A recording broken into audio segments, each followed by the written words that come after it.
"Doc, how do I know if I'm an alcoholic?" I heard that question more times than I can count over a 40-year career in emergency medicine. My answer to that question has changed in the last 28 years that I've been sober. At work, every day, people came through my doors with some kind of injury or illness, and very often alcohol was tangled up in there somewhere. Some of these people had no idea that alcohol was part of the problem. Others had a flicker of recognition, a suspicion starting to surface that maybe alcohol was becoming a bigger deal than they wanted to admit. And that second group split into two. Most of them took that suspicion and buried it. They explained it away, rationalized it, anything to keep from looking at it directly. But some of them didn't do that. When I shared what I was seeing, the pattern connecting their symptoms to their drinking, they didn't shut me down. They let it land. So for years, I'd ask such a patient how much they were drinking. But I never really cared about the number. Frankly, I assumed that they were going to be as truthful as I would have been if I'd have been asked that question during my drinking days. What I cared about was how they answered. Was there defensiveness, anger, a quick pivot to something else? That told me more than any number ever could. I'm not saying that my read on people was perfect. Nobody's is. But learning to watch for that reaction was part of the job. And asking the question did something else, too. It let my patients know that I knew, or at least suspected. So, when someone looked at me and asked, "Doc, how do I know if I'm an alcoholic?" that was both good news and bad news at the same time. Good news because sitting in front of me was a person cracking open, just slightly, to the possibility that alcohol was playing a role. That crack matters. It's the first opening in a wall that has been keeping them imprisoned. It was bad news because now I owed them a real answer, something understandable, something that made sense to them. Now, for the last decade or so, physicians have been steered away from the word alcoholic altogether. It's considered vague, pejorative, a judgment more than a diagnosis. I understand that concern. The term we use now, alcohol use disorder, is admittedly kinder and gentler. It's also, in my opinion, nearly useless as an explanation. Does it mean a medical condition caused by using alcohol? That can't be right because most people drink and never spiral into anything corrosive. And the diagnostic criteria for alcohol use disorder aren't much better. The core idea that doctors are taught is this: AUD is present if someone continues to drink despite adverse consequences. But nobody really defines what adverse consequences really means. Sometimes it's obvious. 6 DUIs and a pair of handcuffs is hard to file under bad luck, though I've watched people try. But what about someone whose liver is still fine, whose spouse has only threatened to leave but hasn't yet, whose job is still intact? If that person keeps drinking, does the criteria even apply to them? Here's what I've learned, though, after caring for hundreds of thousands of patients. A diagnosis by itself helps almost nobody.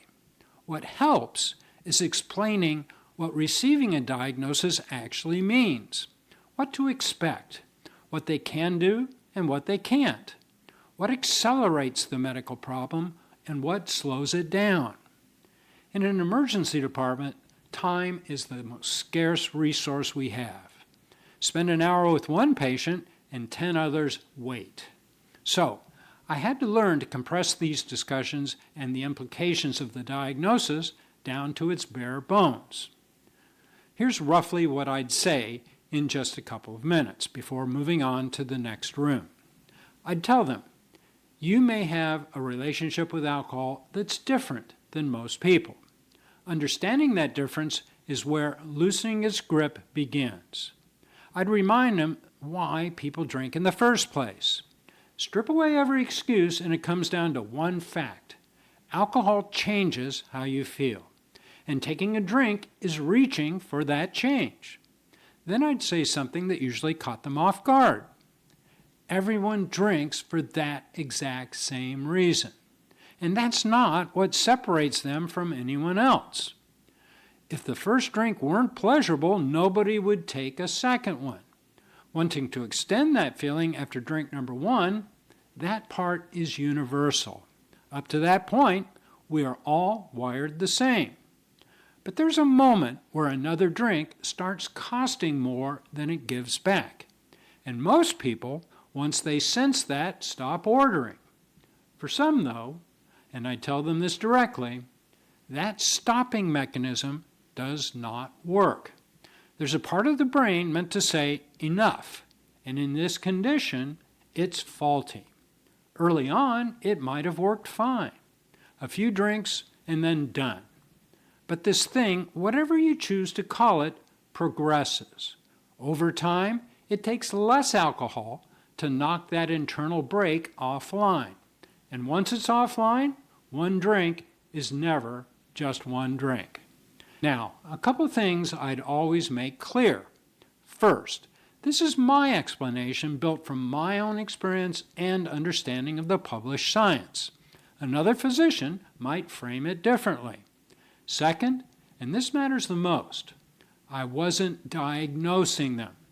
I was asking them to consider it. Because a diagnosis means nothing if a patient doesn't accept that that diagnosis applies to them. When someone did recognize themselves in what I'd said and ask what to do next, my answer was simple. Don't drink. Given the consequences that land them in front of me, any amount of alcohol pokes the bear, and the bear tends to make things worse. Since the defense against that second drink is broken, the only real strategy is avoiding the first one entirely. I'd suggest a trial. 1 month minimum, 3 months would be better, to see if they could do it. If they could, they were on their way. If they couldn't do it alone, I'd hand them a list of resources and tell them to reach out. One more thing I'd stress.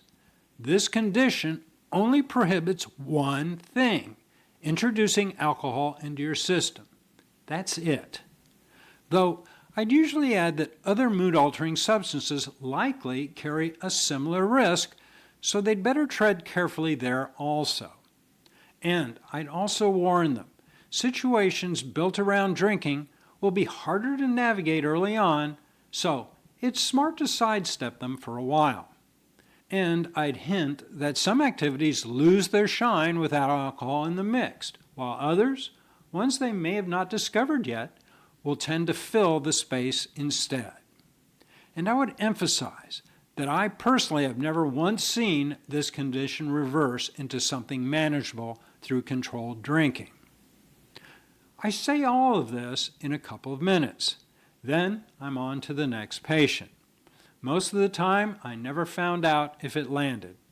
But over the years, I've had a few people come back to me and tell me that they've now been sober for several years, and that something in that conversation they had with me planted a seed. So I keep doing it while I'm still looking for a better way to say it. This is the best version I've found so far. I believe many people have this medical condition. There is no lab test, no x-ray, no other objective diagnostic test. The diagnosis depends on the patient's behavior, and in the final analysis, only that patient truly knows what his behavior is. But if they have this medical condition and never confront it, it can kill them. If I suspect a patient has a pathologic relationship with alcohol, then I see it as my job to at least raise that possibility. What they do with it is up to them. If any of this sounds familiar, you've probably already thought about maybe getting sober.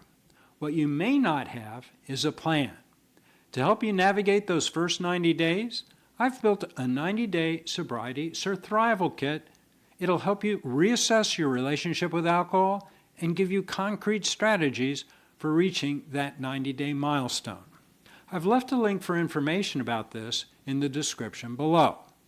Also, please subscribe, like, and comment below to help the channel grow and reach those who might benefit. And why not check out this video where I describe what's actually happening in your brain and body during those first 30 days sober. I'm Dr. Donald Crow, and I'll see you in the next one.